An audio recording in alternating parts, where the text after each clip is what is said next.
The largest Army conference in the country starts today, October 9th, 2023.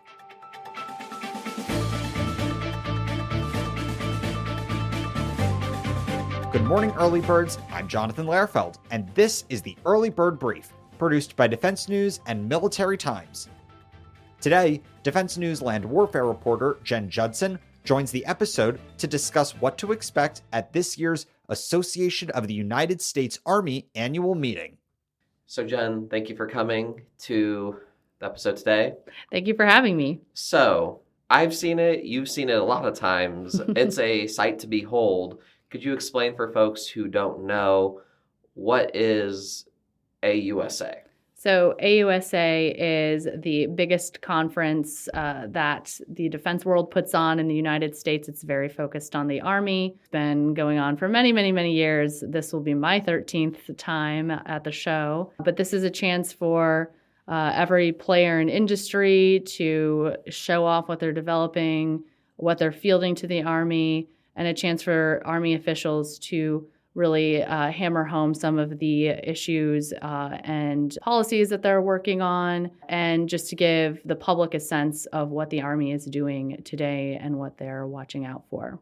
Absolutely, and it is a sight to behold. It's at the Washington Convention Center, downtown DC. Huge. Ginormous. Last year was my first year, and I just was aghast. I was like, wow. Okay. It always surprises the public to see, tanks and things like that rolling in into the loading docks down the street. And it's kind of amazing the types of weapon systems and equipment you see on the floor, that they even get it through the doors. But it's always a pretty impressive sight. Definitely. I just remember telling my family, obviously I'm a civilian. I don't know what this launcher means or for the strategic competition, but I was like, I feel much safer as an American after going. Yes, it's probably one of the safer places to be in DC on that day. Absolutely. So just so this isn't just a conference to go and lollygag and look at cool helicopters or tanks or whatever, this is also a news-making event. Absolutely. The top leadership, uniformed and civilian from the Army, is at this conference. What have been some of the past stories that broke to kind of show our listeners the importance of this conference? So last year, I think, one of the big focuses has been Army modernization. That's been a big focus for the last 5 to 6 years or so. I recall probably about 6 or 7 years ago, the Army broke at the show that they were going to develop a 4-star command that was going to be in charge of modernizing the Army and driving a variety of high-priority weapon systems to be delivered by 2030. And so that was huge news. That's driven the news for the last 5 years or so. And it will continue to be something that the Army focuses on and addresses at this show. Last year, recruiting, Ukraine, these are all things that were discussed at the show. In terms of news, sometimes we get contract announcements, so we'll be watching for that. And industry also unveils really interesting weapon systems that they've been working on, from vehicles to new variants of things. So I expect that to continue this year. I'm now looking to today and Tuesday and Wednesday. What are you expecting to be some of the hot topics coming out of this year's conference?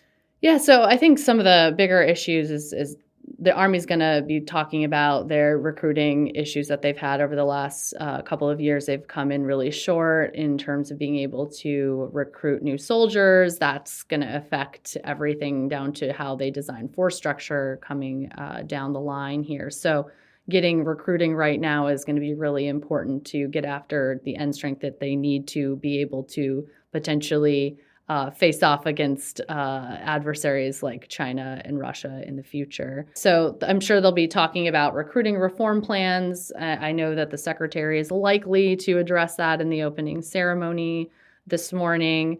Army Times published an exclusive in-depth interview with her this morning on our first day here. Also, I know that Ukraine is going to be a huge topic. We're well into the second year of Ukraine fighting off the Russian invasion. How that's impacting the Army and how that is influencing the Army now will be a big conversation point there.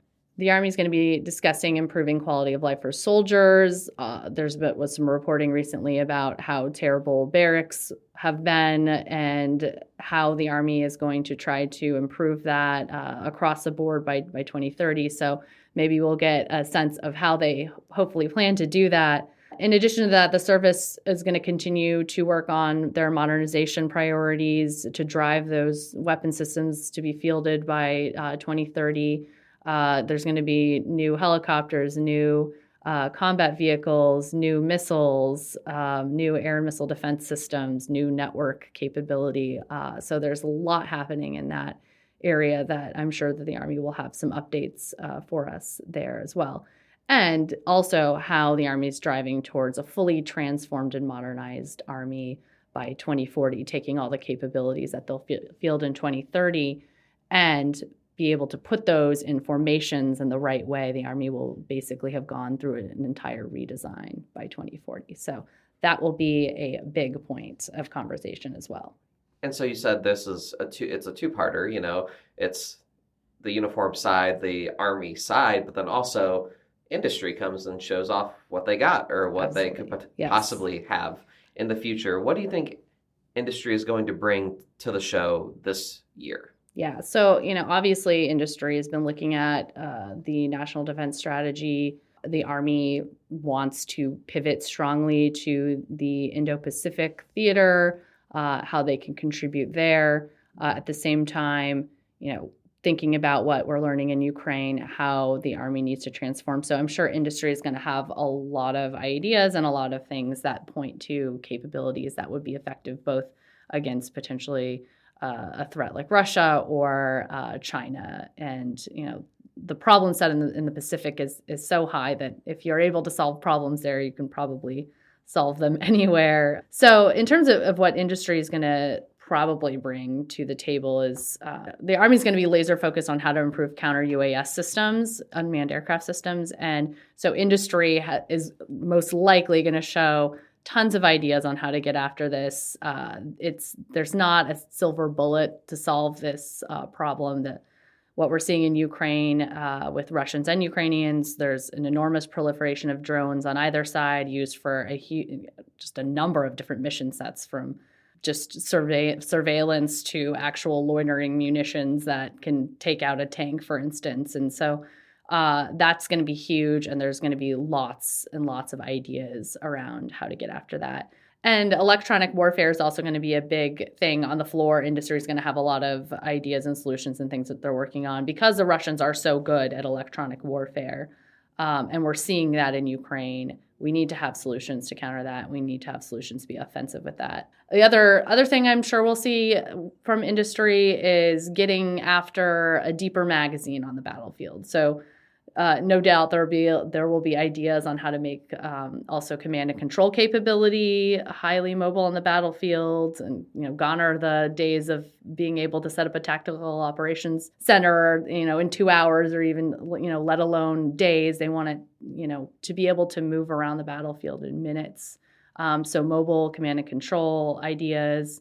We'll also most likely see some differing artillery solutions because artillery is playing a huge role in Ukraine, and the Army is close to releasing an artillery strategy. So industry, I'm sure, will want to bring what they have, such as 52 caliber guns on howitzers, and as the Army continues to address engineering challenges on their 58 caliber gun, it's building for the extended range cannon artillery capability. They want to be able to shoot out 70 kilometers. They want it to be kind of a cost-effective solution. But then again, you've got wheeled howitzers, you've got tracked, you've got all kinds of options when it comes to that. And we'll see that on the floor, in addition to new projectiles or ammunition for the guns that maybe achieve ranges using some of the current systems. As well as auto-loading, so getting after increasing the rate of fire for artillery. One kind of last big thing I think we'll see is the Army has been touting very recently sort of emerging efforts to get after a much more complex version of manned-unmanned teaming. and it's dubbed human machine integration. And so industry is likely to bring a wide variety of options to the table when it comes to capabilities for robotic combat vehicles, unmanned aircraft, launched effects, loitering munitions, you name it. It's ways for humans and robots to fight together on the battlefield, where humans are used for what they do best and robots are used for what they do best. And General Rainey, the Army Futures Command commander, has been saying this on repeat recently. We'll never again trade blood for first contact. And that's what human machine integration is getting at. Industry has tons of ideas there, from AI all the way to what type of robot's going to be on the battlefield. Wow. Looks like a full few days we'll for be busy. you. Yeah. Yes, absolutely. Jen Judson, land warfare reporter for Defense News. Thank you so much for joining the podcast today. Thank you for having me.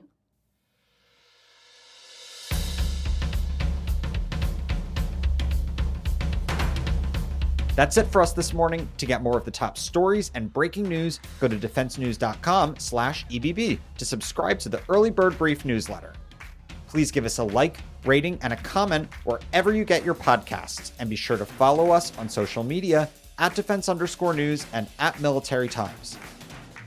The Early Bird Brief is hosted by me, Jonathan Lehrfeld, and produced by Zimone Z. Perez. If you enjoyed our conversation today, be sure to check out Jen's work and more stories from AUSA at defensenews.com and across our platforms. Our editor-in-chief is Mike Gruss. Have a great day.